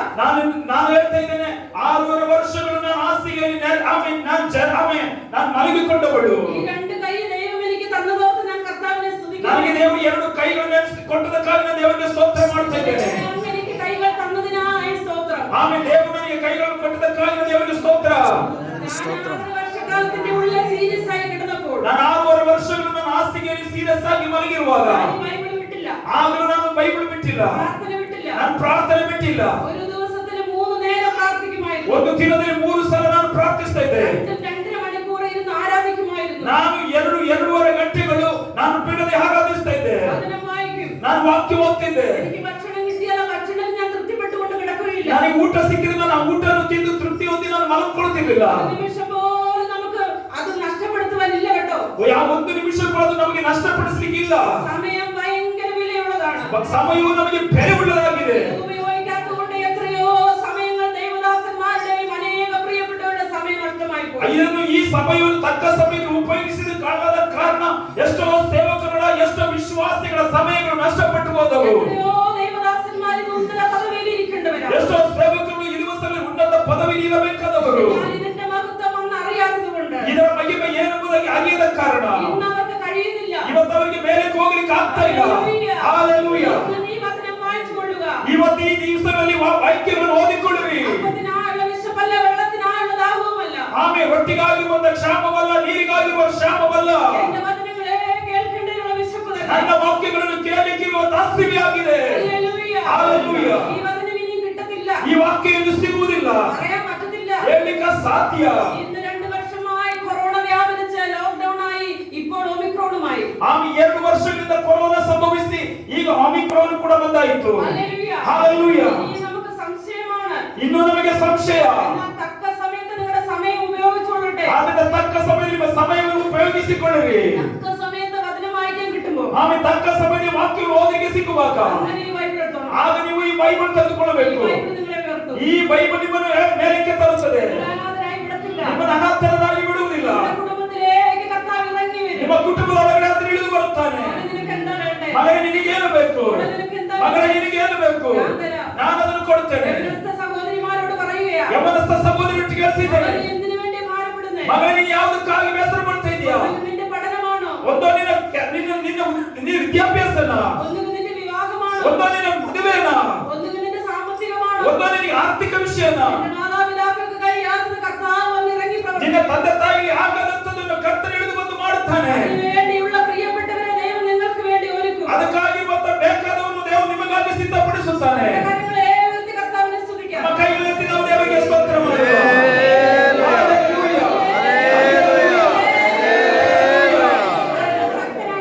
ದೇವರು ಸರ್ವಶಕ್ತನಾಗಿದ್ದಾನೆ. ಅದು ನಮಗೆ ಅಸಾಧ್ಯ. ನಾವೊಂದು ಮಾತು ಹೇಳಿದ್ರೆ ಅದು ಬದಲಾಗುತ್ತದೆ. മനുഷ്യന് പ്രാണൻ ഈ കഴുത്ത് കുത്തിക്ക് അറുത്ത് കൊടുക്കാൻ പറ്റത്തില്ല. ಆಮೇಲೆ ಒಂದು ಮನುಷ್ಯನಿಗೆ ತನ್ನ ಕುತ್ತಿಗೆಯನ್ನು ಕೊಯ್ದು ಕೊಡಕ್ಕಾಗಲ್ಲ. അത്രയും സ്നേഹം കൊടുക്കുവാനൊന്നും കഴിയത്തില്ല. ಅಷ್ಟು ಪ್ರೀತಿಯನ್ನು ಕೊಡಲಿಕ್ಕೆ ಮನುಷ್ಯನಿಗೆ ಸಾಧ್ಯ. സർവശക്തനായ ഇസ്രായേലിന്റെ ദൈവത്തിന് നമുക്ക് വേണ്ടി എല്ലാം ചെയ്യുവാൻ കഴിയും. ಆಮೆನ್. ಆಮೆನ್. ಸರ್ವಶಕ್ತನಾದ ಇಸ್ರಾಯೇಲ್ ದೇವರಿಗೆ ನಮಗೋಸ್ಕರವಾಗಿ ಎಲ್ಲವನ್ನು ಮಾಡುವುದಕ್ಕೆ ಸಾಧ್ಯ. ഹല്ലേലൂയ. ಹಲ್ಲೆಲೂಯ. ശരിയായിട്ട് വഴിയിൽ ദൈവത്തിന്റെ വഴിയിൽ ശബ്ദം കേട്ട് പോകാത്തവരെ, ಆಮೆನ್, ಸರಿಯಾಗಿ ದೇವರ ಶಬ್ದವನ್ನು ಕೇಳಿ ದೇವರ ಮಾರ್ಗದಲ್ಲಿ ಹೋಗದವರಿಗೆ, ഇതിലേ വരാൻ പറയും. ಮಗನೇ ನೀನು ಇಲ್ಲಿ ಈ ಮಾರ್ಗದಲ್ಲಿ ಬಾ, എന്നെ പിടിച്ചു കെട്ടു. ನಿನ್ನನ್ನು ಹಿಡಿದು ಕಟ್ಟಿಸ್ತಾನೆ. ഹല്ലേലൂയ. ಹಲ್ಲೆಲೂಯ. നീ അവിടെ ഇരിക്ക്. ನೀನು ಅಲ್ಲಿ ಕುಳಿತುಕೋ. ഹല്ലേലൂയ. ಹಲ್ಲೆಲೂಯ. അവിടെ എനിക്ക് സംസാരിക്കുവാനുണ്ട്. ನನಗೆ ಮಗನೇ ನಿನ್ನೊಟ್ಟಿಗೆ ನನಗೆ ಮಾತಾಡಲಿಕ್ಕಿದೆ, നിന്നോടേക്ക് ഇടപെടുവാനുണ്ട്. ನನಗೆ ನಿನ್ನೊಟ್ಟಿಗೆ ಸಂಧಿಸಲಿಕ್ಕಿದೆ. ദൈവം വിടത്തില്ല. ದೇವರು ನಿನ್ನನ್ನು ಬಿಡುವುದಿಲ್ಲ. എന്താണെന്ന് അറിയാമോ? ಏನು ಗೊತ್ತಾ? ദൈവം എന്നെയും നിങ്ങളെ സ്നേഹിക്കുന്നു. ದೇವರು ನನ್ನನ್ನು ನಿಮ್ಮನ್ನು ಪ್ರೀತಿಸ್ತಾ ಇದ್ದಾನೆ. ദൈവം എന്നെയും നിന്നെ സ്നേഹിക്കുന്നു. ದೇವರು ನನ್ನನ್ನು ನಿಮ್ಮನ್ನು ಪ್ರೀತಿಸ್ತಾ ಇದ್ದಾನೆ. ദൈവം എന്നെയും നിന്നെ സ്നേഹിക്കുന്നു. ದೇವರು ನನ್ನನ್ನು ನಿನ್ನನ್ನು ಪ್ರೀತಿಸ್ತಾ ಇದ್ದಾನೆ. അതുകൊണ്ടാണ് ദൈവം അങ്ങനെ ചെയ്യുന്നത്. ಆದುದರಿಂದ ದೇವರಿಗೆ ಮಾಡ್ತಾ അതൊരു ಇದ್ದಾನೆ. ബാലശിക്ഷയാ. ಅದೊಂದು ಬಾಲ ಶಿಕ್ಷೆ. ഹല്ലേലൂയ. ഹല്ലേലൂയ. ഹല്ലേലൂയ. ഹല്ലേലൂയ. നമ്മൾ പലപ്പോഴും ഓർക്കും ഇത് എന്തുകൊണ്ടാണ് എനിക്ക് ഇത് ನಾವು സംഭവിക്കുന്നത്. ಅನೇಕ ಸಮಯ ನೆನೆಸ್ತೇವೆ, ಯಾಕೆ ಹೀಗೆ ನನಗೆ ಸಂಭವಿಸ್ತಾ ಇದೆ? നിങ്ങൾക്ക് അങ്ങനെ സംഭവിച്ചാൽ ನಿಮಗೆ ಯಾಕೆ ಸಂಭವಿಸಿದರೆ നിങ്ങളുടെ ജീവിതത്തിൽ ഒരു പദ്ധതി വെളിപ്പെടുവാനും ನಿಮ್ಮ ಜೀವಿತದಲ್ಲಿ ಒಂದು ಉದ್ದೇಶ ನೆರವೇರುತ್ತವೆ. അതിനുവേണ്ടി സമയം വരെ നിങ്ങൾ കാത്തിരിക്കണം. ಆ ಸಮಯವರೆಗೆ ನೀವು ಕಾದಿರುವಿ. രാവിലെ എഴുന്നേറ്റ് മുഴങ്കാലുകൾ മടക്കണം. ಮುಂಜಾನೆ ಎದ್ದು ಮೊಣಕಾಲು ಊರ್ರಿ. അതിനാണ് ഇന്നലെ രാത്രി പ്രസംഗിച്ചത്, ഉണർന്നിരിപ്പിൻ. ಅದೆಂದರೆ ನಿನ್ನ ರಾತ್ರಿ ಪ್ರಸಂಗ ಮಾಡದೆ ಎಚ್ಚರವಾಗಿರಿ. ഹല്ലേലൂയ. ಹಲ್ಲೆಲೂಯ. ഉണർന്നിരിപ്പിൻ എന്ന് പറഞ്ഞ ഒത്തിരി അർത്ഥമുണ്ട്. ಎಚ್ಚರವಾಗಿದೆ ಎಂಬುದಾಗಿ ಹೇಳುವುದು ತುಂಬಾ ಅರ್ಥವಿದೆ. നമ്മൾ ജാഗരൂകരായിരിക്കണം. ನಾವು ಜಾಗೃತರಾಗಿರಬೇಕು, ഒരുങ്ങിയിരിക്കുക. ನಾವು ಸಿದ್ಧರಾಗಿರಬೇಕು. ഇതിനു വേണ്ടിയാ? ಯಾವುದಕ್ಕಾಗಿ? കർത്താവിന്റെ വരവിലെടുക്കും. ಕರ್ತನ ಬರುವುದಕ್ಕಾಗಿ. ಆಮೆನ್. ಹಲ್ಲೆಲೂಯ. തിന്നും കുടിച്ചും ഭക്ഷിച്ചും പാനം ചെയ്ത് ഒത്തിരി സംസാരിച്ചു പോകും. ನಾವು ತಿಂದು ಕುಡಿದು ತುಂಬಾ ಮಾತನಾಡಿ ನಾವು ಮುಂದೆ ಹೋಗ್ತಾ ಇರ್ತೇವೆ. നിങ്ങൾക്ക് എവിടെയാണ് വചനം വായിക്കാൻ സമയം? ಆವಾಗ ನಿಮಗೆ ಎಲ್ಲಿ ದೇವರ ವಾಕ್ಯ ಓದಲಿಕ್ಕೆ ಸಮಯ, പ്രാർത്ഥിക്കാൻ എപ്പോഴാ സമയം? ಪ್ರಾರ್ಥನೆ ಮಾಡ್ಲಿಕ್ಕೆ ಎಷ್ಟು ಸಮಯ? നമുക്ക് ജോലിയുണ്ട്. ನಮಗೆ ಕೆಲಸವಿದೆ. ജോലിക്ക് പോയില്ലെങ്കിൽ ഒന്നുമില്ല. ಕೆಲಸಕ್ಕೆ ಹೋಗ್ಲಿಲ್ಲ ಅಂದ್ರೆ ಏನು ಸಿಗುವುದಿಲ್ಲ. എല്ലാം നടക്കണം. ಇದೆಲ್ಲವೂ ನಡೆಯಬೇಕು. ഇതിന്റെ ഉള്ളിൽ നമ്മുടെ കർത്താവിനെ നമ്മൾ അറിയണം. ಆದ್ರೆ ಇದರ ಮಧ್ಯದಲ್ಲಿ ನಮ್ಮ ಕರ್ತನ ಅರಿತುಕೊಳ್ಳಬೇಕು. ಆಮೆನ್. ಹಲ್ಲೆಲೂಯ. നിങ്ങളോട് സംസാരിക്കണമെങ്കിൽ, നിങ്ങൾ വഴിവിട്ട് പോകാതിരിക്കണമെങ്കിൽ, ನೀವು ದೇವರ ಒಟ್ಟಿಗೆ ಮಾತನಾಡಬೇಕಾದ್ರೆ ನೀವು ದಾರಿ ಬಿಟ್ಟು ಹೋಗದೇ ಇರಬೇಕಾದ್ರೆ ഈ ബൈബിൾ നിങ്ങൾക്ക് വേണം. ಈ ಬೈಬಲ್ ನಿಮಗೆ ಬೇಕು. ഇത് നിങ്ങളുടെ പ്രേമലേഖനമാണ്. ಇದು ನಿಮ್ಮ ಪ್ರೇಮ ಪತ್ರಿಕೆ ಆಗಿರಬೇಕು. ಆಮೆನ್. ಹಲ್ಲೆಲೂಯ. അതുകൊണ്ട് ദൈവത്തിനൊന്നും കഴിയത്തില്ല എന്നൊന്നും ചിന്തിക്കരുത്. ಆದ್ರೆ ದೇವರಿಗೆ ಏನು ಅಸಾಧ್ಯ ಎಂಬುದನ್ನು ಚಿಂತಿಸಬೇಡಿರಿ. നമ്മുടെ ഏത് രോഗമാണ് നമ്മുടെ ശരീരത്തിലുള്ളത്, ನಮ್ಮ ಶರೀರದಲ್ಲಿ ಯಾವ ರೋಗ ಇದೆ, ആ രോഗത്തെ വിടുവിക്കാൻ കർത്താവ് ಆ ശക്തനാണ്. ರೋಗವನ್ನು ಬಿಡುಗಡೆ ಮಾಡೋದಕ್ಕೆ ದೇವರು ಶಕ್ತನು. ഹല്ലേലൂയ. ഹല്ലേലൂയ. നിരങ്ങി നിരങ്ങുമ്പോഴൊക്കെ ചിലപ്പോൾ ക്ഷീണിതരായി പോയിട്ടുണ്ട്. ನಾನು ಹಾಸಿಗೆಯಲ್ಲಿ ಜರಿದು ಹೋಗುವಾಗ ನಾನು ಬಹಳ ಆಯಾಸಗೊಳ್ಳುತ್ತಿದ್ದೆ. എന്റെ കാലൊന്ന് ഇറക്കി വെച്ച് കൊരണ്ടി വെക്കണമെങ്കിൽ ഒരാളുടെ ഹെൽപ്പ് വേണം. ನನ್ನ ಕಾಲನ್ನು ಮಂಚದಿಂದ ಕೆಳಗಿಳಿಸಿ ಅದು ಮನೆಯ ಮೇಲೆ ಇಡಬೇಕಾದ್ರೆ ಒಬ್ಬರ ಸಹಾಯ ನನಗೆ എന്റെ ಬೇಕಿತ್ತು. കൈകൾ പൊക്കി എന്നെ ഇരുത്തണമെങ്കിൽ ഇനി ഒരാളുടെ ഹെൽപ്പ് ನನ್ನ വേണം. ಕೈಯನ್ನು ಎತ್ತಿ ನನ್ನ ಕೂರಿಸಬೇಕಾದ್ರೆ ಒಬ್ಬರ ಸಹಾಯ ಬೇಕಿತ್ತು. ഇതുപോലെ ഹോസ്പിറ്റലായപ്പോ 4-5 പേര് ഹെൽപ്പിനായി ಈ വേണമായിരുന്നു. ತರ ನನ್ನ ಹಾಸ್ಪಿಟಲ್ ಅಲ್ಲಿ ಇರುವಾಗ 3-4 ಜನ ನನಗೆ ಬೇಕಿತ್ತು. ഇങ്ങനെയായിരുന്നു എന്റെ ജീവിതം. ಹೀಗೆ ಆಗಿತ್ತು ನನ್ನ ಜೀವನ. എനിക്ക് വിശ്വസിക്കാൻ കഴിയുമോ? ಆಗ ನನಗೆ ನಂಬಲಿಕ್ಕೆ ಆಗ್ತದ? ഞാൻ ജീവിക്കുമോ? ನಾನು ಜೀವಿಸ್ತೇನೋ? ഞാൻ മരിക്കുമോ? ನಾನು ಸತ್ತೋಗ್ತೇನೋ? എത്ര പ്രശ്നങ്ങളുടെ മധ്യത്തിലൂടെ നമ്മൾ കടന്നുപോയി. ಎಷ್ಟು ಸಮಸ್ಯೆಗಳ ಮಧ್ಯದಿಂದ ದಾಟಿ ಹೋದೆವು. എന്നാൽ ഇതിന്റെ മധ്യത്തിലോ എനിക്ക് യേശു വേണ്ട. ಆದ್ರೆ ಇದರ ಮಧ್ಯೆ ನನಗೆ ಯೇಸು ಸ್ವಾಮಿ ಬೇಡ. യേശു എനിക്ക് എന്ത് ചെയ്തു? ಯೇಸು ನನಗೆ ಏನು ಮಾಡಿದನು? ഒന്നും ചെയ്തില്ല. ಏನು ಮಾಡಲಿಲ್ಲ. യേശു എന്നെ എന്ത് ചെയ്തു? ಯೇಸು ನನಗೆ ಏನು ಮಾಡಿದನು? എനിക്ക് ആക്സിഡന്റ് തന്നു. ನನಗೆ ಆಕ್ಸಿಡೆಂಟ್ ಕೊಟ್ಟನು. എന്നെ കിടത്തി. ನನ್ನನ್ನು ಮಾಸ್ಕಿಲ್ ಮಲಗಿಸಿದನು. ഹല്ലേലൂയ. ಹಲ್ಲೆಲೂಯ. എനിക്ക് സഹിപ്പാൻ വയ്യ. ನನಗೆ ಅದು ಸಹಿಸಲಿಕ್ಕೆ ಆಗಲ್ಲ. ഇങ്ങനെ ഞാൻ പറഞ്ഞിരുന്നുവെങ്കിൽ, ಹಾಗೆ ನಾನು ಹೇಳ್ತಾ ಇದ್ದರೆ, ഞാൻ കായാത്ത വ്യക്തിയായിരുന്നെങ്കിൽ, ನಾನು ದೇವರಿಗಾಗಿ ಕಾದಿನಿಂದ ವ್ಯಕ್ತಿಯಾಗಿರದಿದ್ದರೆ ഞാൻ ഇന്നിവിടെ വരുമോ? ನಾನು ಇವತ್ತಿಗೆ ಬರ್ತಿದ್ದೇನ? ഞാൻ മരിച്ചുപോയത്. ನಾನು ಸತ್ತು ಹೋಗ್ತಿದ್ದೆ. എന്തെങ്കിലും തിന്നു കുടിച്ച് എനിക്ക് മരിച്ചു പോകാം. ಏನಾದ್ರೂ ತಿಂದು ಕೂಡ ನನಗೆ ಸತ್ತು ಹೋಗಿದ್ದಿತ್ತು. എനിക്ക് ജീവിതം വേണ്ട. ನನಗೆ ಈ ಜೀವಿತ ಬೇಡ. എത്ര ഒരു കിടക്കുന്ന വ്യക്തിക്ക് എത്ര കഷ്ടതയാണ്. ಹೀಗೆ ಮಲಗುವಂತ ಒಂದು ವ್ಯಕ್ತಿಗೆ ಎಷ್ಟು ಕಷ್ಟ ಇದೆ. ഹല്ലേലൂയ. ഹല്ലേലൂയ. അപ്പോൾ ഞാൻ സമാധാനിച്ച ഇപ്രകാരമാണ്. ಆಗ ನಾನು ಸಮಾಧಾನ ಒಂದು ಈ ರೀತಿಯಾಗಿದೆ. ഞാൻ കർത്താവിനോട് പറഞ്ഞു, ನಾನು ಕರ್ತನಿಗೆ ಹೇಳಿದೆ, കർത്താവേ, എന്റെ വേല, ഞങ്ങളുടെ വേല, ದೇವರೇ ನಮ್ಮ ಸೇವೆ, ഞങ്ങൾക്ക് ഇനി വേലയുണ്ടോ? ನಮಗೆ ಇನ್ನೂ ಸೇವೆ ಇದೆಯಾ? ഇനി പോകുമോ? ನಾವಿನ್ನು ಹೋಗ್ತೇವೋ? ഞങ്ങളുടെ കുഞ്ഞുങ്ങളുടെ കാര്യം, ഞങ്ങളുടെ കുടുംബമായ വേല എങ്ങനെയാവും? ನಮ್ಮ ಮಕ್ಕಳ ವಿಷಯ, ನಮ್ಮ ಕುಟುಂಬವಾಗಿರುವ ಸೇವೆ ಏನಾಗ್ತದೆ? ഇങ്ങനെ ചിന്തിച്ചു പോയ അനുഭവങ്ങളിലും ദൈവം മകളെ ഭയപ്പെടേണ്ട. ಆಮೇಲೆ ಈಗ ಚಿಂತಿಸಿದ ಸಮಯದಲ್ಲಿ ದೇವರಿಗೆ ಹೇಳಿದ ಮಗಳೇ ಭಯಪಡಬೇಡ. ಆಮೆನ್. ഈ സമയം എന്റെ ദൈവം എന്റെ അടുത്ത് നിന്ന് എന്നെ ആശ്വസിപ്പിച്ചു. ಎಷ್ಟೋ ಸಮಯಗಳು ದೇವರು ನನ್ನ ಹತ್ತಿರಕ್ಕೆ ಬಂದು ನನಗೆ ಸಮಾಧಾನ ಹೇಳಿದ್ದಾನೆ. റിയലി ഞാൻ ആ ഒരു അങ്ങയുടെ ആ ദർശനം ഞാൻ കണ്ടിട്ടുണ്ട്. ನಿಜವಾಗಿ ನಾನು ದೇವರ ದರ್ಶನ ನೋಡಿದ್ದೇನೆ. എനിക്ക് വിശ്വസിക്കാൻ കഴിഞ്ഞില്ല. ನನಗೆ ಅದು ನಂಬಲಿಕ್ಕೆ ಆಗಲಿಲ್ಲ. ഹല്ലേലൂയ. ಹಲ್ಲೆಲೂಯ. അപ്പോഴാണ് ഞാൻ ഈ ബൈബിൾ വായിക്കുന്നത്, ഈ ബൈബിൾ സത്യമാണോ എന്ന് ഞാൻ ഓർക്കുന്നത്. ಆಗ ನಾನು ಈ ಬೈಬಲ್ ಓದುವಾಗ ಈ ಬೈಬಲ್ ಅಲ್ಲಿ ಬರೆದಿದ್ದು ಸತ್ಯ ಎಂಬುದಾಗಿ ನೆನೆಸಿಕೊಳ್ತಾ ಇದ್ದೇನೆ. യഹോവ അബ്രഹാമിനോട് അരുളി ചെയ്തു. ಯೆಹೋವನು ಅಬ್ರಹಾಮನಿಗೆ ಹೀಗೆ ಎಂದನು. യഹോവ ഇന്നനിലോട് അരുളി ചെയ്തു. ಯೆಹೋವನು ಹೇಳಿದನು. ಯೆಹೋವ ಇನ್ನಿನವನೋട് ദർശനത്തിൽ അരുളി ചെയ്തു. ಯೆಹೋವನ ದರ್ಶನದಲ್ಲಿ ಇಂಥವರಿಗೆ ಹೀಗೆ ಹೇಳಿದನು. എനിക്ക് അതിന്റെ മർമ്മമേ ഗ്രഹിക്കാൻ കഴിഞ്ഞിരുന്നില്ല. ನನಗೆ ಅದರ ಪೂರ್ಣಾರ್ಥ ತಿಳ್ಕೊಳ್ಳಿಕ್ಕೆ ಕಷ್ಟವಾಗಿತ್ತು. എന്നാൽ എന്റെ ദൈവം എന്നോട് ഇറങ്ങി വന്ന് സംസാരിച്ചു. ಆದ್ರೆ ನನ್ನ ದೇವರು ನನ್ನ ಹತ್ತಿರಕ್ಕೆ ಇಳಿದು ಬಂದು ಮಾತನಾಡಿದಾಗ അപ്പോഴാണ് എന്റെ ജീവിതത്തിൽ ഈ ബൈബിൾ വിശ്വസിക്കുന്നത്. ಆವಾಗ ನಾನು ಈ ಬೈಬಲ್ ನನ್ನ ಜೀವಿತದಲ್ಲಿ ಪೂರ್ಣವಾಗಿ ನಂಬಿಕೊಂಡೆ. ഞാൻ പാരമ്പര്യ ക്രിസ്ത്യാനിയാണ്. ನಾನೊಂದು ಪಾರಂಪರ್ಯ ಕ್ರಿಸ್ಟಿಯಾನಿ. അതെന്റെ കർത്താവിനോട് ഇടപെട്ടു. ಆದ್ರೆ ನನ್ನ ಕರ್ತನನ್ನು ನನ್ನನ್ನು ಸಂಧಿಸಿದನು. ഞാൻ നിങ്ങളോട് പറയട്ടെ, ನಾನು ನಿಮಗೆ ಹೇಳ್ತಿದ್ದೇನೆ, നിങ്ങളുടെ ഭവനത്തിൽ എത്ര നിങ്ങൾ പാരമ്പര്യ ക്രിസ്ത്യാനി ನಿಮ್ಮ ആയിരുന്നാലും, ಕುಟುಂಬದಲ್ಲಿ ನೀವು ಎಷ್ಟೇ ಪಾರಂಪರ್ಯ ಕ್ರೈಸ್ತರಾಗಿದ್ದರು, 50-35 വർഷത്തെ വിശ്വാസിയായാലും, 50-30-35 ವರ್ಷದ ವಿಶ್ವಾಸಿಯಾಗಿದ್ದರು, നിങ്ങൾക്ക് ഒത്തിരി പേര് പറയാനുണ്ടെങ്കിലും, ನಿಮಗೆ ತುಂಬಾ ಹೆಸರು ಹೇಳಲಿಕ್ಕಿದ್ದರು, ഒത്തിരി സാക്ഷി പറയാനുണ്ടെങ്കിലും, ತುಂಬಾ ಸಾಕ್ಷಿ ಹೇಳಲಿಕ್ಕಿದ್ದರು, സ്വർഗ്ഗരാജ്യത്തിൽ പോയില്ലെങ്കിലോ, ಪರಲೋಕ ರಾಜ್ಯಕ್ಕೆ ಹೋಗಲಿಲ್ಲದಿದ್ದರೆ, ഹല്ലേലൂയ, ഹല്ലേലൂയ, എന്റെ ഭവനത്തിൽ എല്ലാവരും പാരമ്പര്യ ക്രിസ്ത്യാനിയാണെന്ന് പറഞ്ഞിരുന്നാൽ, ನನ್ನ ಕುಟುಂಬದಲ್ಲಿ ಎಲ್ಲರೂ ಪಾರಂಪರ್ಯ ಕ್ರೈಸ್ತರು ಅಂತ ಹೇಳಿಕೊಂಡಿದ್ದಾರೆ, വണ്ണമോ പൊക്കത്തിലോ സൗന്ദര്യത്തിലോ ഒന്നും സ്വർഗ്ഗത്തിൽ പോവുകയില്ല. ದಪ್ಪದಲ್ಲಿಯೋ ಸೌಂದರ್ಯದಲ್ಲಿಯೋ ಎತ್ತರದಲ್ಲಿದ್ದರೆ ಯಾರು ಪರಲೋಕ ರಾಜ್ಯಕ್ಕೆ ಹೋಗುವುದಿಲ್ಲ. അവസ്ഥയിലല്ല വ്യവസ്ഥയിലാണ് ദൈവം പ്രസാദിക്കുന്നത്. ಅವಸ್ಥೆಯಲ್ಲ ವ್ಯವಸ್ಥೆಯಲ್ಲಿ ದೇವರು ಕ್ರಿಯೆ ಮಾಡುವಂತದ್ದು. ഹല്ലേലൂയ. ഹല്ലേലൂയ. വ്യവസ്ഥ പ്രകാരം നമ്മൾ പോകുന്നുവെങ്കിൽ, ವ್ಯವಸ್ಥೆಯ ಪ್ರಕಾರವಾಗಿ ಹೋಗುವುದಾದರೆ, മകനെ മകളെ നിന്നെ ഉയർത്തുവാൻ കർത്താവ് ശക്തനാണ്. ಮಗನೇ ಮಗಳೇ ದೇವರು ನಿನ್ನನ್ನು ಮೇಲಕ್ಕೆ ತರುವುದಕ್ಕೆ ಆತನು ಶಕ್ತನು. ഹല്ലേലൂയ. ഹല്ലേലൂയ. കിടക്കയിൽ അനേക വിഷയങ്ങൾ കർത്താവിനോട് ನನ್ನ സംസാരിച്ചു. ಆಸ್ತಿಗಳಲ್ಲಿ ಅನೇಕ ವಿಷಯಗಳು ಪರಿಶುದ್ಧಾತ್ಮನೊಟ್ಟಿಗೆ ಮಾತನಾಡಿದುಂಟು. നിങ്ങൾക്കറിയാമോ, ഈ കരം കൊണ്ട് ഇവിടെ എന്നെ തട്ടിട്ടുണ്ട് കർത്താവ്. ನಿಮಗೆ ಗೊತ್ತಿದೆಯಾ, ಆತನ ಕಿರು ಬೆರಳಿನಿಂದ ದೇವರು ನನ್ನ ಹಣೆಗೆ 3 ಸಲ ಮುಟ್ಟಿದ್ದಾನೆ. അതിങ്ങനെ തൊട്ടിട്ടുണ്ട്. ದೇವರು ನನ್ನ ಹಣೆಗೆ ಮುಟ್ಟಿದ್ದಾನೆ. അന്ന് ഞാൻ വളരെ ക്ഷീണിതയായിരുന്നു. ಆ ದಿವಸಗಳಲ್ಲಿ ನಾನು ಬಹಳ ಅಸ್ವಸ್ಥನಾಗಿದ್ದೆ. എനിക്ക് ഓപ്പറേഷൻ പോകേണ്ട സമയമാണ്. ನನಗೆ ಆಪರೇಷನ್ಗೆ ಹೋಗಬೇಕಾದ ಸಮಯಗಳು. ശക്തിയില്ല. ನನಗೆ ಶಕ್ತಿ ಇಲ್ಲ. എന്റെ തലഭാരം, ജലദോഷം, എനിക്ക് ശരീരത്തില്ലാത്ത അസ്വസ്ഥ ഒന്നുമില്ല. ನನಗೆ ತಲೆಭಾರ, ಶೀತ, ನನ್ನ ಶರೀರದಲ್ಲಿ ಇಲ್ಲದಂತ ಕಾಯಿಲೆಗಳು ಯಾವುದೂ ಇಲ್ಲ. എന്നെ ഓപ്പറേഷൻ തിയേറ്ററിൽ പോകും. ಹೇಗೆ ನಾನು ಆಪರೇಷನ್ ಥಿಯೇಟರ್ಗೆ ಹೋಗಲಿ? പാസ്റ്റർ നേരെ ഇസ്ത്രി ഇടുകയാ. ಆಗ ನಾವು ಪಾಸ್ಟರ್ ಐರನ್ ಆಗ್ತಿದ್ರು. അന്നേരം രാത്രിയാകുമ്പത്തില് ഞാൻ ഒരു മയക്കത്തില് എന്റെ കർത്താവ് എന്റെ അടുത്ത് വന്നു. ನಾನು ಸಣ್ಣ ನಿದ್ರೆಯಲ್ಲಿ ದೇವರು ನನ್ನ ಬಳಿಗೆ ಬಂದನು. എന്റെ നെറ്റിയിൽ ഇങ്ങനെ തട്ടുകയാ. ನನ್ನ ನೆತ್ತಿಗೆ ಮುಟ್ಟುತ್ತಾ ಇದ್ದಾನೆ. 4 പ്രാവശ്യം തട്ടി. 4 ಸಲ ತಟ್ಟಿದನು. ഞാൻ ഓർത്തുപോയി, ഇത് മാനുഷിക കരമാണോ? ನಾನು ಚಿಂತಿಸಿದ್ದು ಯಾರೋ ವ್ಯಕ್ತಿ ಮನುಷ್ಯರು ಮುಟ್ಟಿರಬೇಕು. ನನಗೆ ನಿಮಗೆ ನಂಬಲಿಕ್ಕೆ ಆಗ್ತದಾ? ഞാൻ പാസ്റ്ററെ വിളിച്ചു. ನಾನು ಕೂಡಲೇ ಪಾಸ್ಟರ್ಗೆ ಕರೆದೆ. എനിക്ക് ബോധം വന്നു. ನನಗೆ ನೆನಪಾಯಿತು. എന്റെ അടുത്ത് വന്ന് എന്നെ മുട്ടിയായിരുന്നു. ನನ್ನ ಹತ್ತಿರಕ್ಕೆ ಬಂದು ನೀವು ನನ್ನನ್ನು ಮುಟ್ಟಿದ್ದೀರಾ? ഇല്ല, ഞാൻ മുട്ടിയില്ല, ഞാൻ ഇസ്ത്രി ഇടുവായിരുന്നു. ನಾನು ಹೇಳಿದ ನಾನು ಮುಟ್ಟಿಲ್ಲ, ನಾನು ಐರನ್ ಆಗ್ತಾ ಇದ್ದೆ. ഹല്ലേലൂയ. ഹല്ലേലൂയ. ഹല്ലേലൂയ. നമ്മളെ തൊടുവാൻ ഇഷ്ടമുണ്ട്. ದೇವರಿಗೆ ನಮ್ಮನ್ನು ಮುಟ್ಟುವುದಕ್ಕೆ ಇಷ್ಟವಿದೆ. ഒന്ന് വിട്ടുകൊടുത്താൽ മതി. ನೀವು ಒಮ್ಮೆ ಬಿಟ್ಟು ಕೊಟ್ಟರೆ ಸಾಕು. ഒന്ന് വിട്ടുകൊടുത്താൽ മതി. ಒಮ್ಮೆ ಬಿಟ್ಟು ಕೊಟ್ಟರೆ ಸಾಕು. ദൈവത്തിന് നമ്മൾ പ്രസാദിക്കും. ದೇವರಿಗೆ ನಮ್ಮ ಮೇಲೆ ಇಷ್ಟ ಉಂಟಾಗುತ್ತದೆ. ഹല്ലേലൂയ. ഹല്ലേലൂയ. അനുഭവിച്ചുള്ള ഞാൻ ಇದನ್ನು ಅನುಭವಿಸಿದವಳು ನಾನು. അങ്ങനെ തൊട്ട ശേഷം എനിക്ക് ഒത്തിരി ആശ്വാസമായി. ಹಾಗೆ ದೇವರು ನನ್ನನ್ನು ಮುಟ್ಟಿದಾಗ ನನಗೆ ತುಂಬಾ ಬಿಡುಗಡೆ ಆಯಿತು. ഞാൻ ഡേറ്റ് എഴുതി വിട്ട് അവിടെ എഴുതി വെച്ചു. ನಾನು ಆ ಡೇಟ್ ಅನ್ನು ಬರೆದಲ್ಲಿ ಇಟ್ಟು ನಾನು ಬರೆದಿದ್ದೇನೆ. ഞാൻ എന്റെ സാക്ഷിയെല്ലാം പൂർത്തി പറഞ്ഞില്ല. ನನ್ನ ಸಾಕ್ಷಿಯನ್ನು ಪೂರ್ತಿ ಹೇಳಲಿಲ್ಲ. എന്നെ എന്റെ കുടുംബത്തെ നടത്തിയ വഴികൾ ನನ್ನನ್ನು ನನ್ನ ಕುಟುಂಬ ನಡೆಸಿದ ಮಾರ್ಗಗಳು ഒത്തിരി ഉണ്ട് കേട്ടോ. ತುಂಬಾ ಇದೆ. ബ്രദറെ, പരിശുദ്ധാത്മാവ് പറയുന്നു, ಬ್ರದರ್, ಪರಿಶುದ್ಧಾತ್ಮನ ಒಟ್ಟಿಗೆ ಮಾತಾಡ್ತಾ ಇದ್ದಾರೆ. എന്തൊക്കെയോ വിഷയങ്ങളിൽ ഭാരപ്പെടുന്ന ഒരു വ്യക്തിയാണ്. ಯಾವ್ಯಾವುದೋ ವಿಷಯಗಳಲ್ಲಿ ತುಂಬಾ ಬೇಸರ ಪಡುವ ವ್ಯಕ್ತಿಯಾಗಿದೆ. എന്നാൽ ഇന്ന് പകൽക്കാലം പരിശുദ്ധാത്മാവ് ആലോചന അറിയിക്കട്ടെ.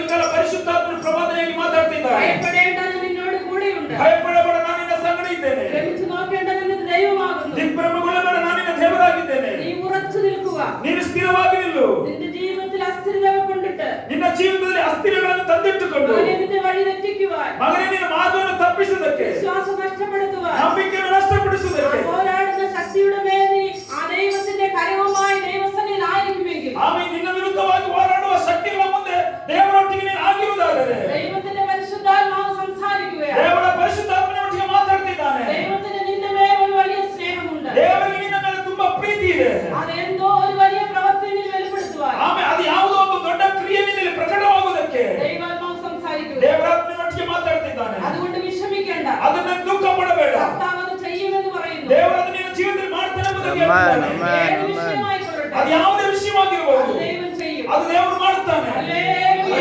ഹല്ലേലൂയ. നമുക്ക് മുൻപായി പോകും. ದೇವರು ನಮಗೆ ಮುಂದಾಗಿ ಹೋಗ್ತಾನೆ. ഹല്ലേലൂയ. ഹല്ലേലൂയ. എത്ര വിഷയത്തിൽ ഞാൻ ഭാരപ്പെട്ടിട്ടുണ്ട്. ಎಷ್ಟು ವಿಷಯ ನಾನು ಬೇಸರಗೊಂಡಿದ್ದೇನೆ. എനിക്കിനി ജീവിതം വേണ്ട. ನನಗಿದು ಜೀವಿತ ಬೇಡ. എന്റെ കുഞ്ഞുങ്ങളെ ഞാൻ ആക്സിഡന്റ് കിടക്കുമ്പോ ആര് നോക്കുന്നു ഓർത്തു.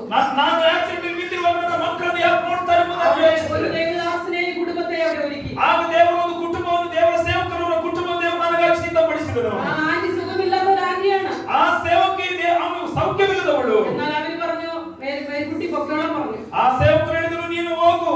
ഹല്ലേലൂയ. ഹല്ലേലൂയ. ഞങ്ങൾ നോക്കിക്കൊള്ളാം. ನಾವು ನಿನ್ನ ಮಕ್ಕಳು ನೋಡಿಕೊಳ್ತೇವೆ. ഒരു ധൈര്യം തന്നു. ಅವರೊಂದು ಧೈರ್ಯ ಕೊಟ್ಟರು. ഹല്ലേലൂയ. ഹല്ലേലൂയ. നമ്മൾ എവിടെയാണ് ഭാരപ്പെടുന്നത്? ನಾವು ಎಲ್ಲಿ ಬೇಸರ ಪಡ್ತಿದ್ದೇವೆ? ദൈവം നമ്മളെ നടത്തുവോ? ದೇವರು ನಮ್ಮನ್ನು ನಡೆಸ್ತಾನ? വിശ്വസിക്കാൻ കഴിയുമോ? ನಮಗೆ ನಂಬಲಿಕ್ಕೆ ಆಗ್ತದಾ? വിശ്വസിക്കാൻ പറ്റത്തില്ല. ನಮಗೆ ನಂಬಲಿಕ್ಕೆ ಅಸಾಧ್ಯವಾಗಿದೆ. കാലം പറയുകയാണ്, ಇವತ್ತು ನಾನು ಹೇಳ್ತಿದ್ದೇನೆ, നിങ്ങൾ വിശ്വസിക്കുക, ನೀವು ನಂಬಿರಿ, നിങ്ങൾ വിശ്വസിക്കുക, ನೀವು ನಂಬಿರಿ, നിങ്ങൾ വിശ്വസിക്കുക. ನೀವು ನಂಬಿರಿ. വിശ്വാസത്തിന് ഉണ്ട് വേറെ വേറെ വിഷയങ്ങൾ. ನಂಬಿಕೆಗೂ ಇದೆ ಕೆಲವು ವಿಷಯಗಳು. അല്പവിശ്വാസം, ಅಲ್ಪ ನಂಬಿಕೆ, പൂർണ്ണതയില്ലാത്ത വിശ്വാസം, ಪೂರ್ಣ ಇಲ್ಲದ ವಿಶ್ವಾಸ, സ്വല്പവിശ്വാസം, ಸ್ವಲ್ಪವಾಗಿರುವ ನಂಬಿಕೆ, ഉണ്ട്. ಈಗಲೂ ನಂಬಿಕೆ ಇದೆ. ഹല്ലേലൂയ. ഹല്ലേലൂയ. പൂർണ്ണ വിശ്വാസത്തിലേക്ക് ಆದ್ರೆ ಪೂರ್ಣ ನಂಬಿಕೆಗೆ നിങ്ങൾ കടന്നു വരിക. ನೀವು ಹೊರಗೆ ಬನ್ನಿರಿ. ഹല്ലേലൂയ. ഹല്ലേലൂയ. നമ്മൾ തിന്നും കുടിച്ചും നമ്മൾ സമ്പാദിച്ചും ഭവനം കെട്ടിയും ഒക്കെ പോകും. ಆಮೇಲೆ ನಾವು ತಿಂದು ಕುಡಿದು ಮದುವೆ ಮಾಡಿಸಿ ಹೋಗ್ತೇವೆ. പക്ഷെ ഇതൊക്കെ ആരനുഭവിക്കും? ಇದೆಲ್ಲ ಯಾರು ಅನುಭವಿಸ್ತಾರೆ? നമുക്ക് അറിയത്തില്ല. ನಮಗೆ ಗೊತ್ತಿಲ್ಲ. ഹല്ലേലൂയ. ഹല്ലേലൂയ. അത് ഒന്നേ ഒന്ന് നമുക്ക് നിത്യമായിട്ടുണ്ട്. ಆದ್ರೆ ಒಂದೇ ಒಂದು ವಿಷಯ ನಮಗೆ ನಿತ್ಯವಾಗಿದೆ, സ്വർഗ്ഗരാജ്യം ಅದು മാത്രം. ಪರಲೋಕ ರಾಜ್ಯ ಮಾತ್ರ. ഹല്ലേലൂയ. ഹല്ലേലൂയ. അവിടെ പട്ടിണിയില്ല, കരച്ചിലില്ല, ಅಲ್ಲಿ ಹಸಿವಿಲ್ಲ, ಕಣ್ಣೀರಿಲ್ಲ, അവിടെ ദുഃഖമില്ല, ಅಲ್ಲಿ ದುಃಖವಿಲ್ಲ, അല്ലുകടിയില്ല, ಅಲ್ಲಿ ಹಲ್ಲು ಕಡಿಲಿಕ್ಕೆ ಇಲ್ಲ, അവിടെ എപ്പോഴും സന്തോഷവും ആരാധനയും. ಅಲ್ಲಿ ಸಂತೋಷ ಆರಾಧನೆ ಮಾತ್ರ. നമ്മൾ ആരാണെന്ന് അവരെ അറിയത്തില്ല. ನಾವು ಯಾರಿಗೂ ನಮಗೆ ಗೊತ್ತಿಲ್ಲ. സഹോദരിയോ ഭർത്താവോ ഭാര്യയോ ബന്ധുക്കളോ ഒന്നും അവിടെ അറിയത്തില്ല. ಅಲ್ಲಿ ನಾವು ಇಲ್ಲಿ ಇರುವ ಹಾಗೆ ಅಲ್ಲಿ ಸಹೋದರ ಸಹೋದರಿ ಭೇದ ಅಲ್ಲಿ ಇಲ್ಲ. അവിടെ നമുക്ക് ദൈവം തരുന്ന മഹിമയ ശരീരം, ಅಲ್ಲಿ ದೇವರು ಕೊಡುವಂತ ಮಹಿಮೆಯ ಶರೀರ, ಅಲ್ಲಿ നമ്മളെല്ലാവരും ആരാധനയാ. ಅಲ್ಲಿ ಎಲ್ಲರೂ ಆರಾಧನೆಯ ಸಮಯ. എന്നാൽ ഇത് എത്ര പേർക്ക് ഒരു പ്രത്യാശയുണ്ട്? ಆದ್ರೆ ಇದರ ಕುರಿತು ಎಷ್ಟು ಜನಕ್ಕೆ ನಿರೀಕ್ಷೆ ಇದೆ? ഇന്ന് കർത്താവ് വന്നാൽ, ಈ ಒಂದು ಕರ್ತನು ಬಂದರೆ, ഇന്ന് ഞാൻ എന്നെ കുറിച്ച് ഞാൻ പറയുന്നത് വിശ്വാസമാവും. ಇವತ್ತು ನನ್ನನ್ನು ಕುರಿತು ನಾನು ಹೇಳ್ತೇನೆ, ನಿಮಗೆ ಬೇಸರವಾಗ್ತದೆ. ഞാൻ ഇവിടെ മരണപ്പെട്ടാൽ ನಾನು ಇವತ್ತಿಲ್ಲಿ ಸತ್ತರೆ എന്റെ കർത്താവിനെ കൊണ്ടുപോകും. ನನ್ನ ಕರ್ತನನ್ನು ಕೊಂಡು ಹೋಗ್ತಾನೆ. ഈ പ്രത്യാശയായിരിക്കണം, ಈ ನಿರೀಕ್ಷೆ ಆಗಿರಬೇಕು. ഹല്ലേലൂയ. ഹല്ലേലൂയ. ഭൂമിയിൽ മാത്രം നിങ്ങൾ പ്രത്യാശയുള്ളപ്പോൾ, ಈ ಭೂಮಿಯಲ್ಲಿ ನೀವು ನಿರೀಕ್ಷೆ ಮಾತ್ರ ಇರುವುದಾದರೆ, നിങ്ങൾ സന്തോഷിക്കുന്നുവെങ്കിൽ, ನೀವು ಸಂತೋಷ ಪಡುವುದಾದರೆ, അവിടത്തെ കുറിച്ചുള്ളത് എന്താണ് നിങ്ങൾക്ക് പ്രത്യാശ? ಅಲ್ಲಿಯ ಕುರಿತಾಗಿರುವ ನಿಮ್ಮ ನಿರೀಕ್ಷೆಯನ್ನು ആ വചനം കൊരിന്ത്യ ലേഖനത്തിലുണ്ട്. ಆ ಕುರಿತ ಆ ವಾಕ್ಯವು ಕೊರಿಂಥ್ಯ ಪತ್ರಿಕೆಯಲ್ಲಿದೆ. ഹല്ലേലൂയ. ഹല്ലേലൂയ. ഇവിടെയുള്ള ഒരു നിരീക്ഷയും പ്രത്യാശയും മാത്രം നിങ്ങൾ വെച്ചുകൊണ്ടിരിക്കരുത്. ಇಲ್ಲಿ ಇರುವಂತ ಬರೀ ನಿರೀಕ್ಷೆ ಮತ್ತು ಭಾಮೆ ಆ